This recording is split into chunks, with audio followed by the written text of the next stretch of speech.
We have one more learning talk for today. I'd like to introduce you to, I can't spell his name or see it really. Oh, Jeff Utecht. Getting social.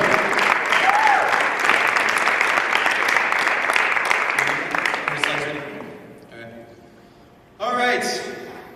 Well, first off, I know everybody's thinking the exact same thing I am. Why was there not one Angry Birds mention in that video?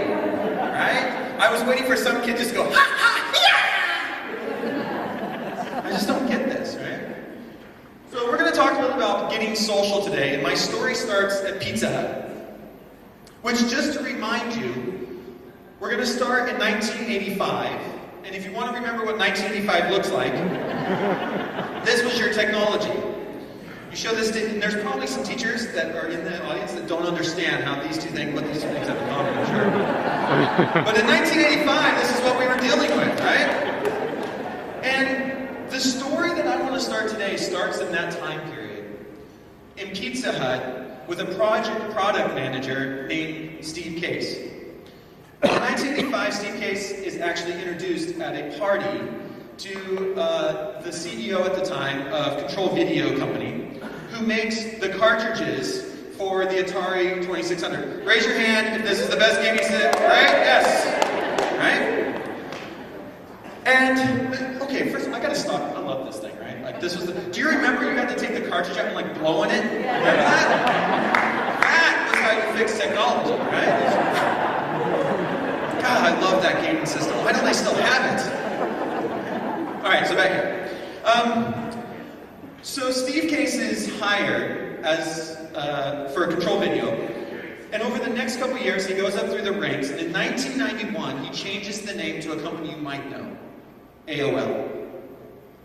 And this is where it all starts, because AOL is the first social network on the web. And there was an interview done with Steve a couple years ago, and these are what he believed at the time. So in 1991, you need to remember that there is no World Wide Web yet, right? There's no web, there's just an internet. And this man believes that it's going to be communities and the connection between people that is what the internet is going to be. Not content, not Wikipedia, but this connection between people is what the internet's about. And let's remember, this is 3 years before the first web browser, 13 years before blogs, 14 years before Facebook, 15 years before Twitter, and 20 years before Google+. He has a vision that it's not going to be about the stuff we put on there, but the connections we make. And I mean, do you remember what who still has an AOL email account? See, there's always one. I love it. There's always one. Do you remember what this was, though? You had this start screen, and there were news groups that you read your news in. And there was the first Craigslist, right? And there was chat, and of course... You got mail. Right? We all had it. We all remember it.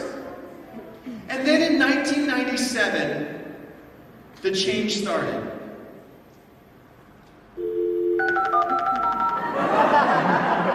Sing along with it.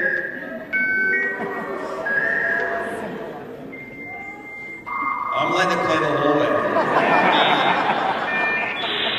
Oh, the beautiful sound of a modem connecting. In 1997, isn't that awesome? Now we're connected, all right. So in 1997, IBM ships the first computer that has a modem built into it. You try to tell kids today that there was a time and place when you had to buy your internet separately, they don't get it. In 1997, IBM, with what AOL is doing, the revolution that's coming between this connection between people, finally decides to stick the first modem in a computer. No longer is it a separate piece of hardware. And this is where it really starts. This is when all of a sudden we all expect to be connected. That there is no off switch.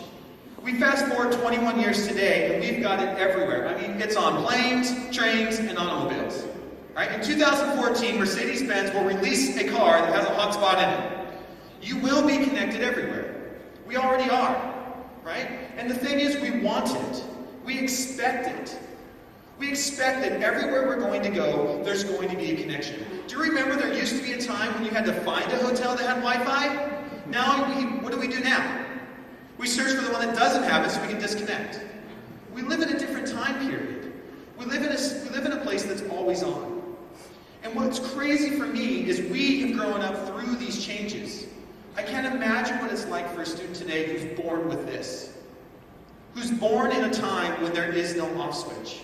And they just expect it to constantly be on. Right? The social expectations that you will be connected. And we feel the society pressure. Society has changed. Because we all have the cell phone in our pocket. We're all talking probably to our spouses or our kids back home. I mean, even Dick Kreitzer was on Skype with his grandchild this morning. Right? We feel this connection to be there. And we grew up through this technology. Can you imagine being born into a time where this is your world, where you know no different? And what this connection is doing is it's changing the way we look at the world. There used to be a very clear line between your work life and your social life. And I know this because where I grew up in Spokane, at 4 o'clock every day, a whistle blows at the paper mill telling everybody you can now move to your social life. The problem is now, with an always-on connection, that line's disappearing. It's just life. Raise your hand if you've checked Facebook during school day. You're not going to get fired. Raise your hand if you've checked your personal email during the school day. Raise your hand if you checked your school email after 7 o'clock at night. Right? And this is the thing. So we know this. We live in an always-on world. And we make that judgment every day that we know we can do our social stuff during work time and our work stuff during social time. It's just life anymore. But here's the problem with our schools. If that's the world we're growing up in, why are schools doing the exact opposite? And schools are trying to create a line so thick that there's no way students will be able to have any part of their social life during their school life. That is not the world that awaits them. That is not the world they're going to go into. And yet we try to every day. We might have Facebook unblocked, but we don't let them check it except at lunch. Why are we not preparing kids for what really exists? Because you know why. You know why. Because it means that they have to understand time management. Just like we do. And where is time management in your curriculum? We don't teach it. Because they're supposed to learn it. We need to teach it. That's the world they're going to be into. And there's this gap that is being created between our school expectations and society expectations of what it means to live, of what life really is. And we need to start breaking down those walls and being social with our students, allowing social to be part of the education. Because you can't compete with the connection. I love this picture, because I can imagine a kid sitting at a desk in a time period where the connection has always been on, and there's this light at the door because they feel cut off from the rest of their world. And they're sitting there, waiting, and we continue to try and compete with the connection. You can't compete with it. You can't. They grew up with it. We need to learn to use it. We need to learn to embrace it. We need to learn to find ways to use this stuff and allow kids to be checking Facebook during the day. So here's what I want for you. Break down the social barriers of your school.